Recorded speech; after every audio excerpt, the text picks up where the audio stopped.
Enlazando con lo que decía Juan Burgueño el domingo pasado, ¿no? Él nos hablaba de tener un corazón compasivo y utilizaba la parábola del buen samaritano para recordarnos la obligación que tenemos de interesarnos por el bienestar de nuestro prójimo. Y las últimas palabras del Señor Jesús, que le dirige a ese intérprete de la ley, son un reto también para nosotros. Lo era en aquel tiempo, hace 2000 años, también lo es ahora, ¿no? Cuando el Señor le dice, ve y haz tú lo mismo. ¿Y esto por qué es así? Pues tiene que ser así porque tener un corazón compasivo solo es el primer paso. No vamos a atender las necesidades de las personas que nos rodean, de nuestro prójimo, si no tenemos compasión por su situación. Y no solo por su situación espiritual, sino también por su situación material. Así que el primer paso que tenemos que dar en nuestra vida es tener un corazón compasivo. Pero si nos quedamos ahí, poco vamos a hacer. Tenemos que dar el paso siguiente y es tener un corazón comprometido. Y me gustaría muy brevemente, utilizando también un ejemplo bíblico, ¿no? Que seamos conscientes de la necesidad que tenemos absolutamente todos de comprometernos. De tener, sí, un corazón compasivo, es el primer paso, pero tener también un corazón comprometido. Y comprometida además individualmente.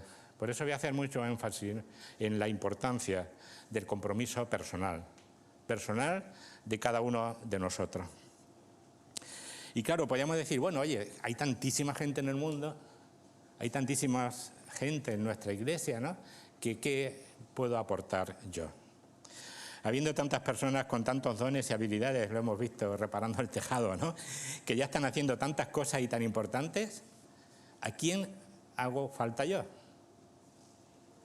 ¿Qué puede hacer un solo individuo para contribuir a las necesidades abrumadoras de la sociedad que nos rodea? Pero la verdad es que cada uno de nosotros somos únicos. Yo pensaba cuando hablaba Gabriel, bueno, es que Pedro, Manuel y Abel tienen unas habilidades que no tenemos los demás.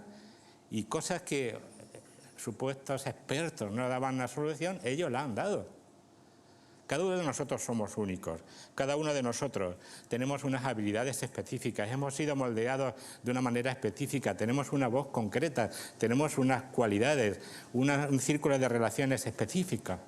Y eso implica que cada uno de nosotros somos la persona más adecuada para determinada tarea, para acercarnos a determinadas personas, para resolver determinadas necesidades. Cada uno de nosotros somos las personas más adecuadas.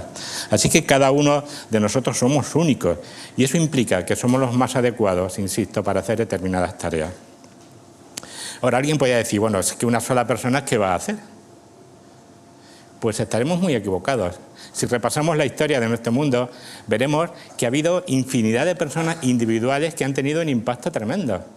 Podemos pensar en pensadores, en artistas, en científicos, en generales, en soldados, en políticos incluso. Ha habido multitud de personas que han tenido un impacto individual importante.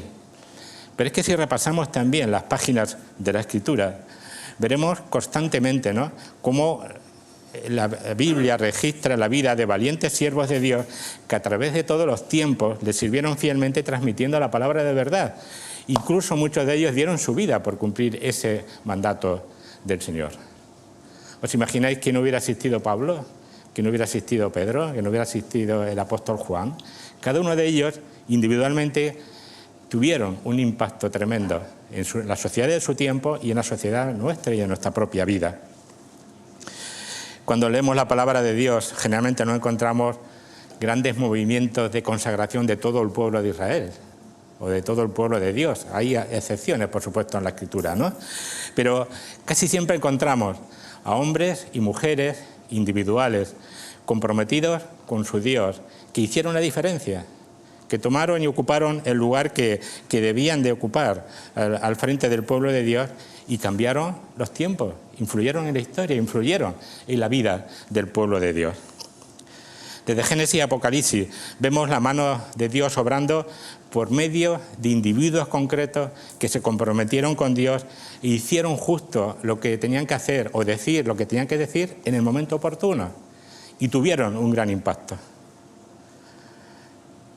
Cuando pensaba en una persona, evidentemente, podéis imaginar que me venía a la cabeza Esther. Estoy dentro, estamos compartiendo el libro de Esther, ¿no? Una serie sobre este libro, ¿no? Y, lógicamente, pues me venía a la mente el caso de Esther, de la reina Esther, ¿no? Así que lo que voy a decir ahora, tomarlo como un anticipo, como un tráiler, ¿no?, de lo que será la próxima predicación sobre Esther, ¿no?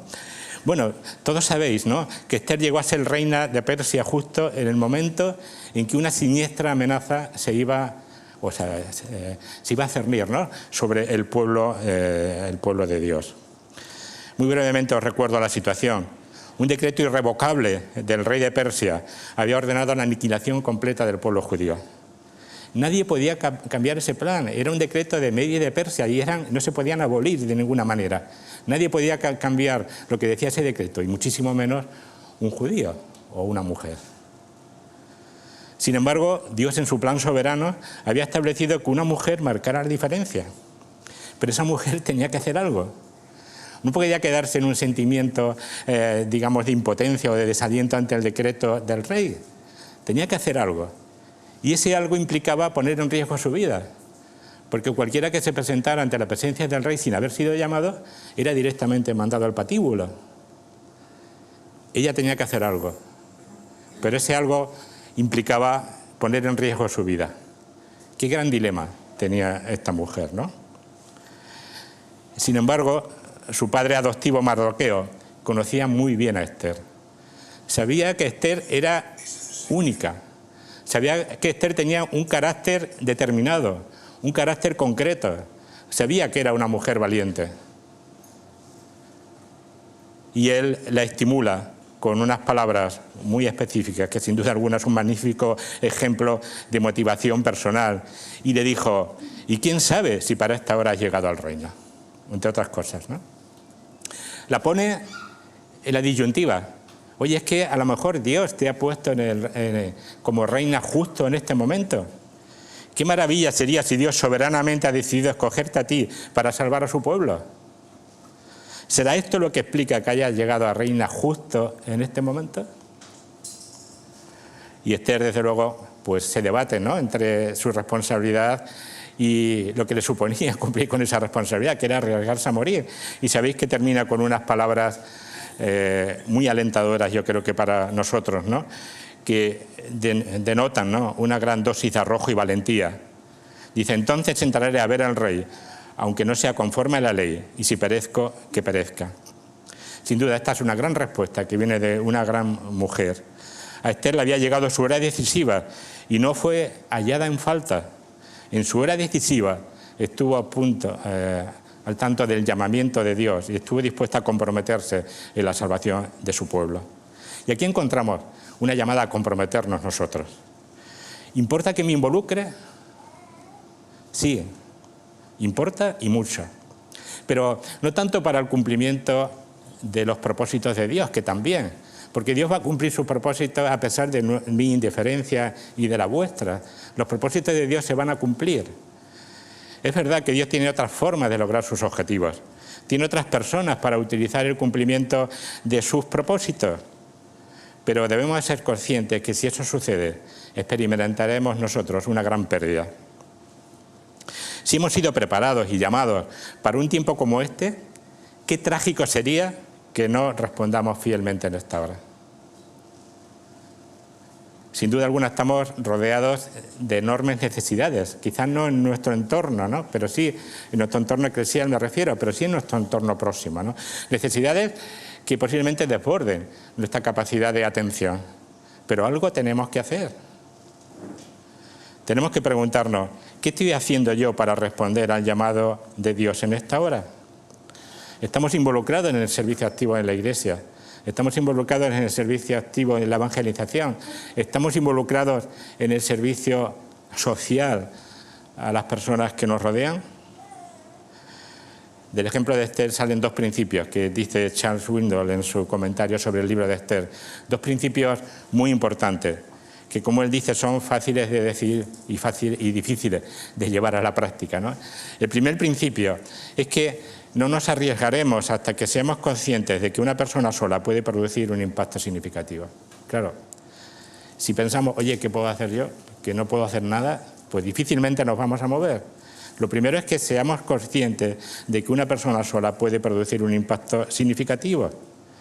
El segundo, que solo cuando nos movemos del refugio seguro de la teoría, ¿no?, al mundo arriesgado de la práctica, podemos causar un impacto significativo. A pesar de que seamos conscientes de que una sola persona puede producir un impacto significativo, pero nos quedamos sentados en nuestro sillón, difícilmente vamos a tener impacto. Tenemos que dejar la teoría y arriesgarnos y poner en práctica lo que decimos creer. Así que, ¿puede una sola persona marcar la diferencia? Claro que sí. Y el mejor ejemplo, permitidme que lo recuerde, fue el mismo Señor Jesucristo, ¿no? Porque Él de tal manera amó al mundo que hizo algo. No se quedó allí en su gloria compadeciéndose de la miseria en la que estábamos nosotros. Él dejó su gloria, se hizo hombre, murió en la cruz como más vil de los criminales, para que nosotros podamos tener seguridad de salvación, poniendo la fe en el Señor Jesucristo. Nuestra fe no está basada en una teoría, sino está basada en alguien que murió y resucitó para que nosotros podamos ser salvos. No debemos interesarnos por el bienestar de nuestro prójimo para ganarnos la salvación. No. No hacemos buenas obras para ser salvos, sino para demostrar que hemos sido salvados por la fe en el Señor Jesús. Sin duda alguna, la fe en el Señor Jesús es la única respuesta a las necesidades espirituales de las personas que nos rodean. Pero ¿cómo van a ser sensibles a ese mensaje si no tienen cubiertas sus necesidades materiales? Ahora nuestras hermanas van a compartir más al respecto, no me voy a extender en esto, ¿no? Es difícil que una persona preste atención al mensaje de salvación si tiene otras necesidades más básicas sin cubrir. Qué gran ejemplo es el de Esther, ¿no? Fue una mujer cuya valentía estuvo a la altura de sus convicciones. Y eso pasó hace mucho tiempo. Pero aún en el siglo XXI las necesidades de nuestro entorno son similares a los tiempos de Esther y a los tiempos del Señor Jesús.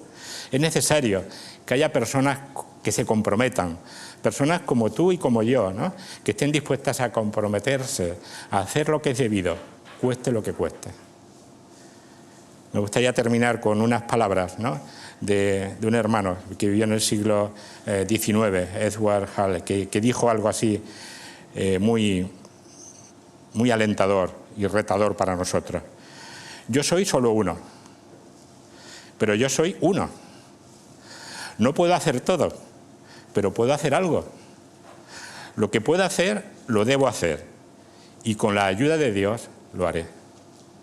Ojalá haya en todos nosotros, ¿no?, este sentir, ¿no?, y realmente nos sintamos motivados a comprometernos, porque es importante que nos comprometamos personalmente cada uno de nosotros y recordar para nuestro bien, para el desarrollo de nuestro carácter como cristianos. Porque así sea. Amén.